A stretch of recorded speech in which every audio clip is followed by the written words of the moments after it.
Ivy League professor draws outrage by saying essential workers should get the vaccine before the elderly because older people are whiter. So you have to look into it really and see if is he really saying what we think he is? Let's check these headlines real quick and then we'll go through it a little bit and I'll give you some thoughts that I have on it. Panel is set to recommend new guidelines for the vaccine rollout this weekend.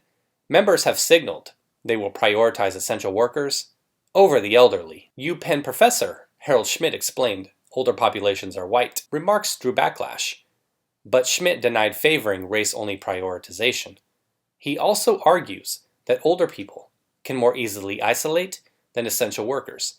CDC director favors vaccinating those over 70, living with younger people. Ultimately, each state will decide how it rolls out the vaccine to its residents. Ooh, that should be fun. 50 different things going 50 different ways. That should be interesting. And of course, there he is. And it's what I told you before. And I've said this many times, that when we get close to this, I've said this months ago, I've even said it a few days ago, that as we get closer, there's going to be a fight. And it's going to be race-based. I said that. I said that it was going to happen. And it's not like I knew, but it's just the way we've seen society devolve, that eventually some people were going to have it boil down to race. Everybody's out there advocating for their own. Some people, I shouldn't say everybody, I'm being a little horrible, but some people, and it's going to make news when they do. The debate over who should receive the 19 vaccinations next has intensified following suggestions that the elderly should be deprioritized because they are more likely to be white. Older populations are whiter, explained Schmidt, also white, an expert in ethics and health policy at the University of Pennsylvania, in an interview with the New York Times. Society is structured in a way that enables them to live longer. Instead of giving additional health benefits to those who already had more of them, we can start to level the playing field a bit, he elaborated. Following the first week of vaccine rollout, targeting healthcare workers in high-risk roles, a federal panel of vaccination experts is set to hold an emergency meeting over the weekend to recommend who should be next to get vaccinated. Why would they need to have an emergency meeting this weekend? Shouldn't they have figured this stuff out several weeks ago?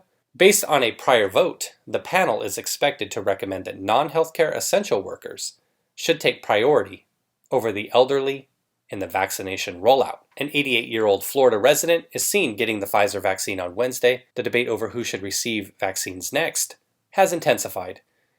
And it looks like he follows up here with a tweet. Note, never espoused race-only prioritization. Key, many 65 plus can live socially distanced safely with relatively less inconvenience until vaccination, but far more essential workers can't, especially frontline workers. Vaccinating all healthy people 65 plus before essential workers is likely to make racial and economic disparities worse. So, must focus on vulnerability across and within population groups. Disadvantage index helps. And it's interesting how he says here that he didn't espouse race-only prioritization, where he's talking about that number one here. But then he talks about here racial and economic disparities. So he just can't keep those kind of things from coming out of his mouth. And I think that's what you see a lot of times from white leftists. And it's what I've always talked about. They are the ones who, as I've said before, will be quicker to stab the knife in your back, and they'll stab it deeper. But since they're cowards, a black crazy leftist, I know what's coming at me. And I know they hate me because of my race. And I know that physical is what's more likely to happen. So I know how to deal with a situation like that. With somebody like a crazy white leftist, though, as I said, they're generally too feeble and weak to take up those kind of things. So they're the subservient members of BLM and Antifa and organizations like that. So they're the foot soldiers, the slaves, if you will. They're the individuals out there that you have to watch out for, because those are the ones that are cowards that would have to get into large groups in order to do damage. Or those are the individuals that will try to do things like call your job, get you canceled in some other way because, as I said, they're too weak physically to do anything. So you have to really watch for that, the get together in the mobs, but then them being the wimpy Karen types that are going to try to call and get you canceled wherever you work, get you kicked off the internet. The panel is set to vote on Sunday, but its guidance is not binding because each state ultimately decides how to manage vaccine distribution. It'll be interesting. The panel members are leaning toward putting essential workers next up because people like bus drivers, grocery store clerks, and others who perform vital jobs that can't be done from home are the ones getting infected most often. But as we've seen, the survival rates for those individuals, I'll have to get the chart again, but I think it was over 60, it might have been 60 to 74 or over 74, where the death rates are a lot higher than those individuals that are younger. So before I had heard this guy say this, I had never even thought about the race component of it. So I was like, oh, okay, this makes sense. Healthcare workers, first responder types like firemen, police, EMTs first. So those individuals first because they've been putting it on the line. But then second, the elderly. Just because you look at the statistics and the numbers are staggering. The difference is in the age classes in terms of individuals who die. I have no concern about it, either getting it or dying from it just based on my age group, my activity level, comorbidities, things like that. So I have no concern about it whatsoever in terms of getting the vaccine. I probably will never get it. But the way I thought about it, yeah, as I said, race never came into the equation. In my head, I was never thinking, well, gee, if there's a secret sly way that he's, if statistically the country average is 60% white, but those over 65 are 80% white. If I keep saying the elderly should get it, that'll secretly show them that I'm really on the white team, and that's how I'll spin it. Those thoughts never crossed my mind until I heard this guy say this. So I don't know how people ever get to that. And we often hear that so many times out of people's mouths. They'll be saying, this, and this is a problem, but especially for people of color. And I always expect it now. I'm always like, wife and I will be sitting there watching stuff, and I'm like, person will start rambling on, yada, yada, yada. And I'm like, wait for it. I said, you know what's coming next. You know what's coming next. And then boom, they deliver it every time. And we just start laughing because it's like it's implanted into your head that this is a glitch. You got to spit the line out. Or like one of those dolls that girls had as kids, right? Where you pull the string and it has about 5 different sayings. Crush the patriarchy. Racism. Homophobia, sexism, white supremacy. People of color were most affected. So you pull that string, pull it out, wind it up, pull that baby all the way back, let that string go. Especially for people of color. Especially for people of color. Especially for people of color. It's got 5 sayings, and all 5 of those are especially for people of color. That's what I think about when I hear these people talk. I fucking love it. It's great. In a tweet on Friday, Schmidt backpedaled his remarks, claiming he never espoused race-only prioritization. And again, if you're not prioritizing it, then why bring it up? Just don't bring it up. Because when the words come out of your mouth or on your tweet where you said white and then you said non-white, then you make it sound like it's racial. I think this tweet pretty much lays it out right here. This is pretty much everything I've been saying. I cannot fathom how someone could have your opinion. 65 plus represents 80% of the total death. 55 plus, 92%. It has always been about protecting the old, and that's what I said. You're trying to tell me that black people don't get old? That Asians and Latinos don't get old? Maybe the numbers are what they are, but the first priority should always be looking out for nurses, doctors, first responders, and old people, regardless of race. Those are the people out there that are kicking butt and that deserve some kind of reward for the bullshit that they've had to deal with for the last 9 months. And the thing that you have to keep in mind too is he's saying, okay, well, basically if you're an essential worker, then you're non-white or more likely to be non-white. The statistics maybe show that. The cashier at the Walmart or the cashier at the supermarket or the grocery stocker or the UPS driver or whatever category you're putting them as, that those individuals, the percentage is less white than the old population overall. But what you have to also keep in mind is that if you go by age-based, you're going to catch a lot of those people in the net as well.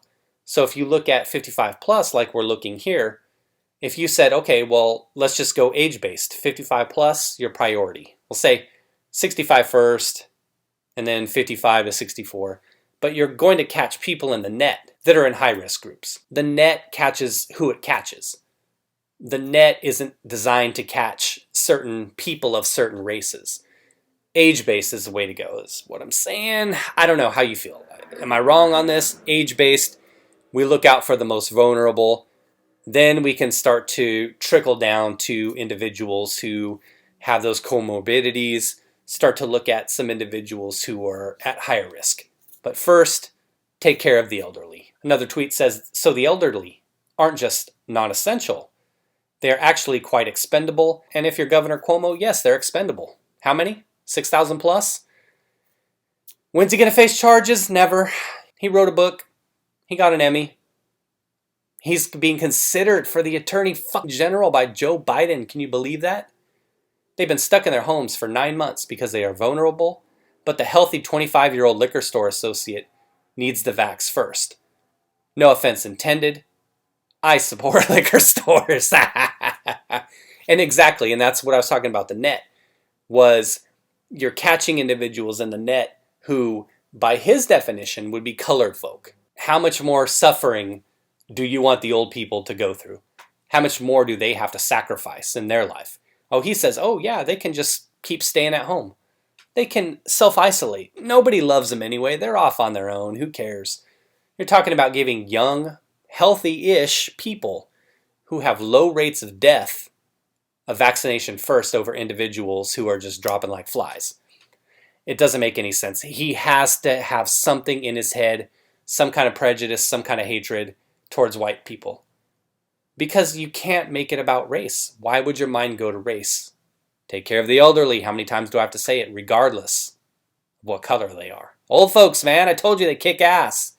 Got to look out for them. Unfortunately, you said you wanted to level the playing field, aka kill old people because they're more white than essential workers. Vaccine should go to those who are at most risk of dying from it. And that is by far a function of age. Good to know racism is alive in the academy. And that's true. And one other thing I would offer, though, is when we talk about comorbidities, that's when we start to get into the nitty-gritty of more of like a micro level of things. After the elderly get taken care of, we know that there are certain individuals that are at risk. And those could be of any race. Disproportionately, maybe they are some race.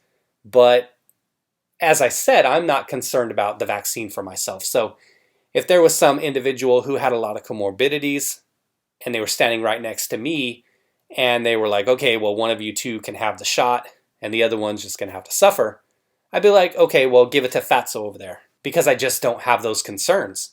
I don't have those risk factors in my life. You can say, yeah, well, that person probably had a lot to do with those risk factors being brought into their lives, poor diet and all of that stuff, and that maybe I should be a little selfish since I take care of myself.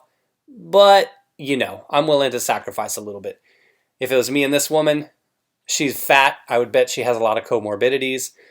Go ahead, girl. I'm just going to go out for a jog. You get the shot. I'm going to go out and jog a couple miles. He'll win some kind of prize for that statement. People literally yell at people saying, you're going to kill grandma. Now they're old. So people didn't want you to kill grandma. Now they voluntarily want to kill grandma. And these experts are educating. Sorry, indoctrinating your kids. This statement is one facet of the true mentality of the rabid leftist. It's hidden. They may not say it, but deep inside it's what they believe. Conditioned to think that white people are the devil. All right, we'll cut it there. We don't want to go too far off the rails. The 5 governors who forced people with COVID into nursing homes should be given the injection first, a lethal injection. Woo, didn't see that twist coming. I like that. There's no denying that liberalism really is a mental disorder. Liberals are blatant racists too, and they don't even care that they are because nobody checks them on it. They think that this stuff is normal. To think this way. He doubles down. He sees nothing wrong with the stuff he says. It's fucking hilarious, isn't it? They see nothing wrong with the stuff they say. Like, we're the problem. Like, normal people like you and I are the problem. Now, easy, I like the username, Fight the Commies, but easy on calling it a mental disorder, because all the leftists out there with that mental disorder will try to act like that's a comorbidity, and thus getting them to the front of the line for the vaccination. All right, everybody. Like I always ask, what are you going to do when the time comes and your number's called? I don't think I'm going to do it anytime soon. Probably won't do it ever, unless it kind of eventually gets mixed in with kind of like the yearly flu shot. You saw that nurse that passed out, right? Oh, woo. Okay, I'm good. That's all I got. This professor, deuces, get him out of here. All right, everybody, peace out. Hopefully you're having a good weekend. Be well.